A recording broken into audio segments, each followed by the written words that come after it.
Ohio Nihon, magandang umaga Japan, magandang umaga Pilipinas at sa buong mundo. Ito nga pala yung part 3, karugtong nung 1 at saka 2, yung ayan na nga, yung gutom na gutom tayo habang nagbabike pa uwi. Napadaan nga kami dyan sa highway, nakita naming may nakadisplay na pagkain sa labas. Hindi namin napigilan, kami napapasok. Ito yun, diba? Salmon, diba? Ayan o, salmon. At kakain. At itong namimili na nga kami ng kakainin namin. Pindot pala eh.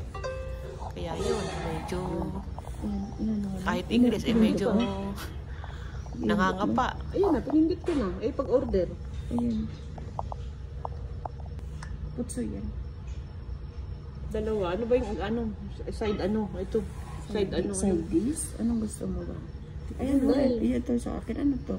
Mulay. Wakame. Wakame lang eh. Ito, ano to?